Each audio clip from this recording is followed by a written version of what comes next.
मुअम्मा ड्रामे की आज की किस्त में आपने देखा कि जहां आरा ने ना सिर्फ आशिक को रंगे हाथों पकड़ा बल्कि आसिया की जिंदगी से इसे निकालने की भी कोशिश करती रही। लेकिन जब देखती है कि आसिया अपने शोहर से अलग नहीं होना चाहती, तो वो अब दूसरे तरीके से अपना खेल खेलेगी।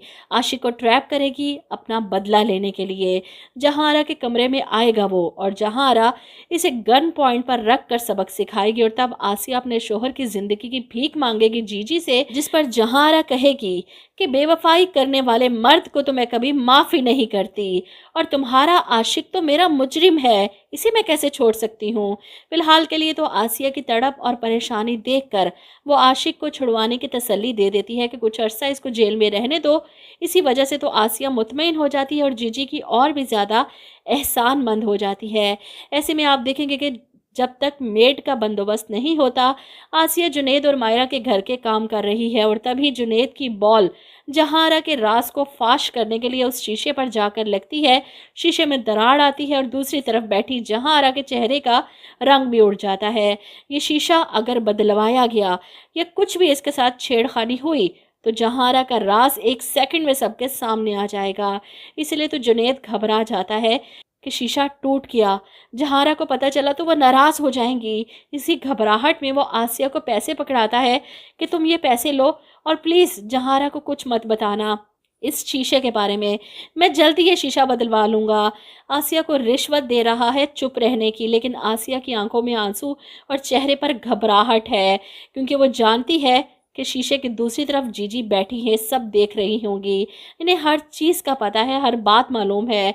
आसिया इन पैसों को हाथ नहीं लगाती बल्कि बेबसी से शीशे की तरफ देखती है बार बार, और दूसरी तरफ बैठी जहारा बड़ी दिलचस्पी से आसिया का रिएक्शन चेक कर रही है कि वो क्या करेगी अब। जाहिर सी बात है आसिया आशिक वाली गलती नहीं दोहराएगी, इसलिए वो जुनैद के सामने इनकार कर देती है कि मैं जीजी को कुछ नहीं बताऊंगी, लेकिन मुझे ये पैसे नहीं चाहिए। वो वहाँ से चली जाती है क्योंकि वो जानती है कि इसके बताने की तो ज़रूरत ही नहीं पड़ेगी, जहारा को सब कुछ पहले से पता चल गया होगा। ऐसे में जुनैद और मायरा परेशान कि जहारा को बुरा लगेगा हमने इनका नुकसान कर दिया। मायरा जुनैद से कहती है आप फौरी तौर पर किसी को लेकर आएं शीशा बदलवाने के लिए, जिस पर जुनैद कहता है कि मैं पूछता हूँ, किसी से पता करवाता हूँ। और ऐसे में यहाँ पर मुझे लगता है कि जहारा खुद इनके पोर्शन में आ जाएगी और अचानक से शीशे पर नज़र पड़ने का ड्रामा करेगी। अरे ये शीशा कैसे टूट गया।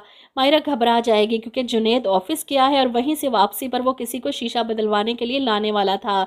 ऐसे में जहारा मायरा से कहती है कोई बात नहीं, हो जाता है, मेरा जानने वाला है एक शख्स, मैं उसे फ़ोन कर दूंगी, वो आकर बदल देगा शीशा। और मुझे लगता है कि शीशा बदलने में कोई और नहीं, वही ग्रोसरी वाला लड़का आएगा जो इलेक्ट्रिशियन बनकर भी आया था। ये भी जहारा का कोई मोहरा है जो इनके कहने पर इनके किराएदारों के लिए सारे काम करता है, और शीशा बदलने के लिए भी वही आएगा, क्योंकि जब बिजली के काम करने आया था तो इसने कहा था मायरा से कि मेरे 2-3 भाई हैं। इसका मतलब एक और शक्ल बदल कर वो आएगा, और मायरा से देखकर परेशान कि सब हो क्या रहा है। बहरहाल जुनैद की गैर मौजूदगी में ये शीशा बदलवाया जाएगा, मायरा की मौजूदगी में ये शीशा बदलना नामुमकिन है। इसलिए ये लड़का इसे इसके रूम में लॉक कर देगा। तभी तो जहारा फिर से इस पोर्शन में आएंगे, इस शीशे को हाथ लगाकर देखेंगी। ये राज कभी किसी के सामने नहीं खुलना चाहिए। वो इसीलिए इस लड़के से कहती हैं कि फौरी तौर पर इस शीशे को बदलो और यहाँ से चले जाओ, इससे पहले कि मायरा को कुछ पता चले।